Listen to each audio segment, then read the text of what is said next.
E a gente começa falando sobre corrupção, né? Aquela ferida brasileira que dificilmente vai sarar, né? Olha, um relatório internacional aponta, Eduardo Costa, que o combate à corrupção no Brasil retrocedeu nos últimos 4 anos durante o governo do presidente Jair Bolsonaro. Bom dia para você. Bom dia para todo mundo. Eu não vou discutir o relatório porque eu não o conheço, nem vou questionar a idoneidade dessa instituição, porque ela tem representação, e ainda mais que o diretor executivo é um mineiro que eu conheço. Agora, é desagradável? É. Mas, seu Júnior, triste sorte desse país, porque eu não sei se vocês, se os ouvintes, vão concordar comigo, não. Que houve indícios de corrupção também no governo Bolsonaro, houve. Eu vou ficar num episódio aquele do Ministério da Educação com os pastores. Agora, até onde eu posso estar equivocado, até onde eu consigo vislumbrar, o que eu enxerguei, o que eu ouvi, a situação foi muito pior aí para trás. Pô? Mas muito, muito. E eu fui veio na minha cabeça agora aquele episódio do Temer, presidente da República, andando com o Joesley no jardim do Palácio, fora da agenda, de noite, falando assim, tem que resolver isso aí com o Eduardo Cunha. E eu, por curiosidade agora, falei assim, gente, será que eu estou enganado? Aí eu fui no Google e fiz uma pergunta, qualquer um pode entrar agora, ir no Google e perguntaram no Google assim, qual foi o governo mais corrupto da história do Brasil? Dilma Rousseff. Então, eu recebo com tristeza essa notícia, mas eu tenho que fazer justiça. Se foi mais difícil apurar corrupção no governo Bolsonaro, até onde a gente apurou, teve mais corrupção em outros governos recentes. Ô Mauro Camargos, a Transparência Internacional diz que essa queda, né, no ranking ali da percepção de corrupção, e aí preciso explicar, né, um ranking de percepção da corrupção de 180 países, acontece muito pela tentativa de proteger a família durante o período desses 4 anos. Bom dia para você. Bom dia. O relatório está correto. Esse é, de fato, o retrato do governo Bolsonaro. Um governo que interferiu na Polícia Federal, na Procuradoria da República e nas forças de segurança. Bolsonaro sempre fez tudo o que podia e o que não podia para blindar, para estancar, para prorrogar as investigações sobre o seu governo e também sobre os seus protegidos, especialmente sobre os seus filhos. É vasto, é muito vasto, o volume de indícios de rachadinha nos gabinetes da família do Bolsonaro e também de indícios de corrupção, principalmente em alguns ministérios, entre eles talvez o principal, o Ministério da Educação. Infelizmente, as investigações não avançaram. Agora, o bom de um fim de um governo que abre espaço, então, dessas investigações agora mostrarem à tona se de fato o governo Bolsonaro foi um governo honesto ou se foi um governo corrupto. Agora, com o tempo, uma nova possibilidade de investigação, porque durante o seu governo isso foi impossibilitado de avançar graças à intervenção direta do presidente para proteger a si e a seus entes queridos. E aí, Rita Mundim, essa informação e essa pesquisa que a Transparência Internacional traz para a gente hoje. Bom dia para você. Bom dia, Júnior. Infelizmente, aqui no Brasil tem corrupção e corrupção. E nesse quesito aí, Bolsonaro errou muito, desde o início do governo, por causa do elevado índice de corrupção, aí no caso do aparelhamento do Estado, das estatais, o aparelhamento do serviço público em geral, né, da divisão de cargos e de poder entre os partidos que apoiavam o PT, né, desde o primeiro mandato de Lula, o Petrolão, o Mensalão. Então, o governo do PT foi marcado pela corrupção intrínseca, a corrupção interna, de aparelhamento do Estado. O governo Bolsonaro assumiu com a mídia batendo na rachadinha. E ele, talvez por se comprometer, ele fez a pior coisa. Ele tinha que ser exemplar, punir o filho, punir todos os envolvidos. O mandato dele teria sido diferente. E ele não teria deixado essa percepção de corrupção sujar um trabalho muito bem feito pelo seu governo em sanear as empresas públicas. E os números, o resultado das empresas públicas, até o Correio deu lucro. Então, até os Correios deram lucro. Então, esse aparelhamento do Estado ele foi substituído por técnicos que conduziram com muito êxito a Petrobras, a Eletrobras, que foi privatizada, as diversas empresas públicas, a Caixa, o Banco do Brasil, BNDES. Então, sob o ponto de vista da gestão da máquina pública, o governo Bolsonaro foi técnico e acabou com a ingerência política em cargos, a própria lei das estatais que estão querendo mudar. Agora, Bolsonaro falhou, e falhou muito. Ele poderia ter sido um exemplo para o Brasil ao ter aberto as investigações e deixado de forma transparente a coisa boiar, ou seja, punir e cortar na sua própria carne, a dos seus filhos. Ricardo Kietzmann, eu estou lendo aqui o relatório da transparência e entre essas questões, eu disse a proteção à família, que foi notória, né, durante todo o governo, o relatório cita também o famoso orçamento secreto. Bom dia para você. Bom dia, Júnior. Bom dia, amigos. Olha, é difícil, né, encontrar algo nesse desgoverno que passou que não tenha retrocedido. Mas a bem da verdade, e aí eu vou caminhar no sentido do Eduardo, esse relatório, Júnior, e como você colocou um outro aspecto, ele engloba diversas áreas e diversos fatores, né? E aí eu acho que a gente tem que dividir a culpa. A culpa não está só com o Bolsonaro, não. Esse relatório ele aponta que a independência do judiciário diminuiu bastante. Ele também aponta que a força do jornalismo investigativo perdeu importância.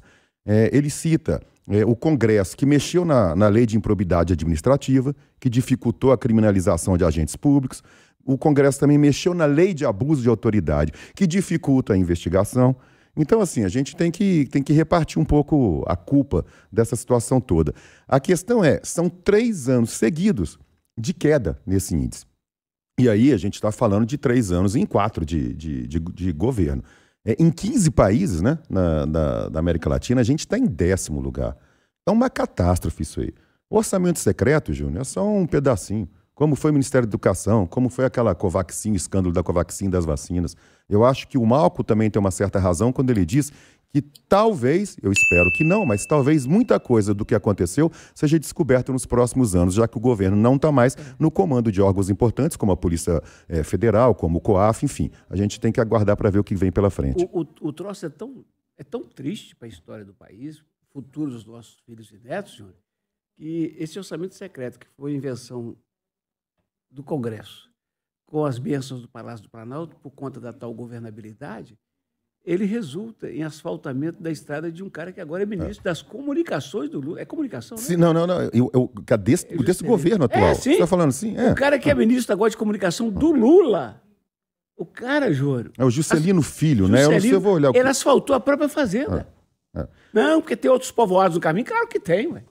É quase que uma disputa, assim, né? Quem roubou mais e quem roubou menos. Eu acho que esse é o... Eu ia arrematar dessa forma. É muito triste a gente discutir aqui. Eu tô vendo o chat no YouTube também, discutindo quem roubou mais, quem roubou menos, né? É difícil demais. Eu só queria fazer uma parte aí na fala do Ricardo, né, que o governo não está no comando da polícia.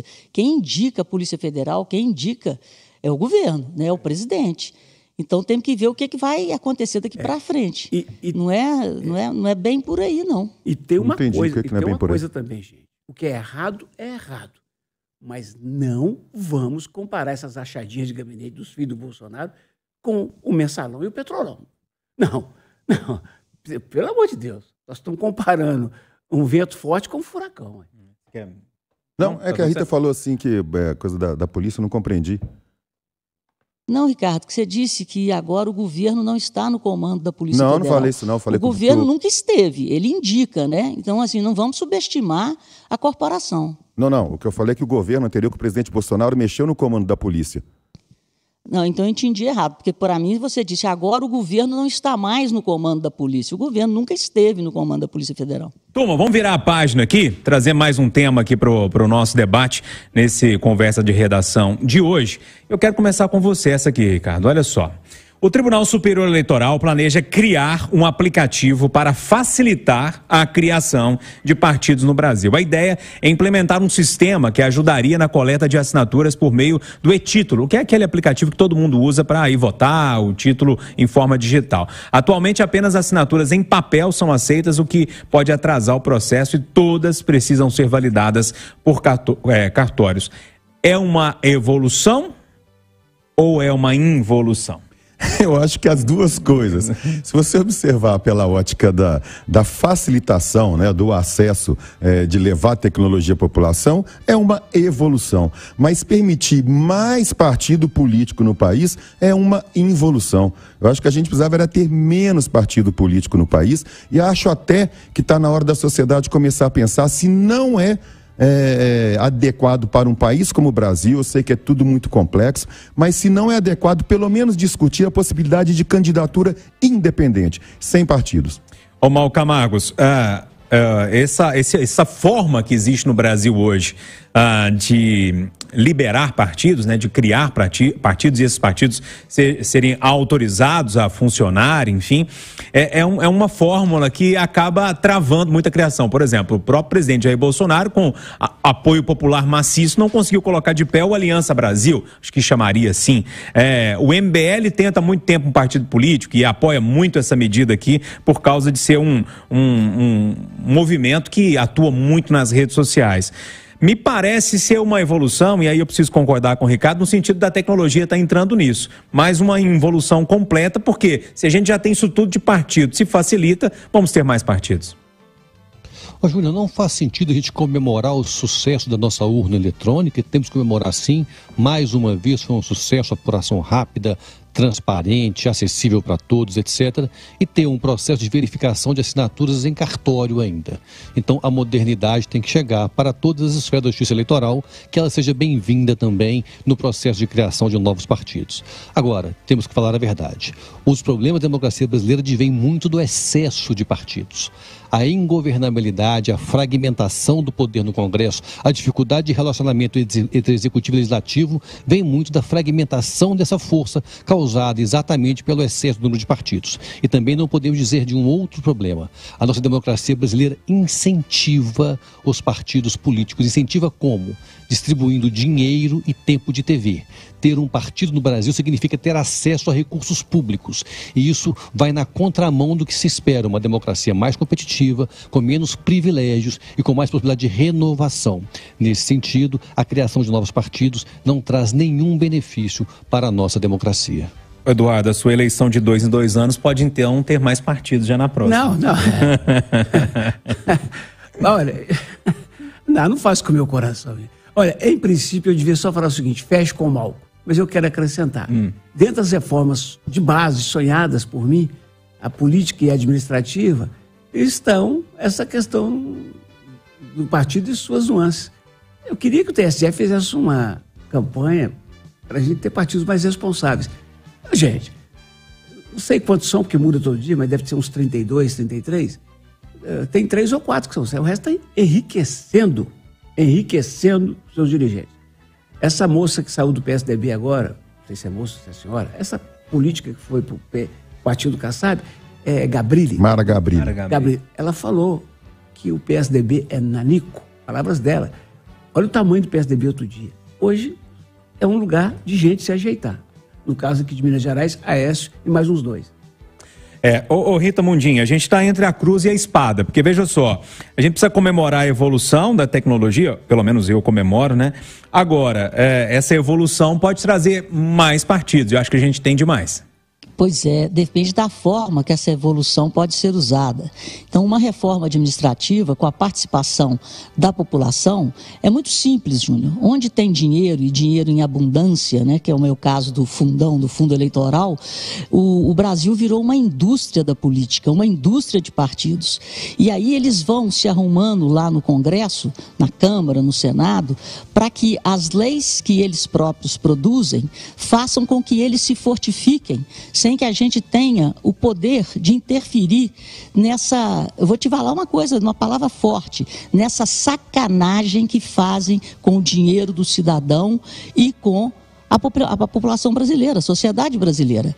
A democracia representativa não nos representa o quanto nós deveríamos ser representados. A democracia representativa representa aos partidos que vivem das verbas que caem facilmente no bolso daqueles que comandam esses partidos e representa os interesses dos políticos que loteiam o nosso futuro em cargos públicos, no crescimento do Estado em detrimento da sociedade e da iniciativa privada.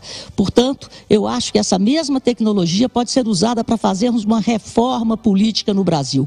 Vamos pegar o programa dos partidos, são todos iguais, falam a mesma coisa.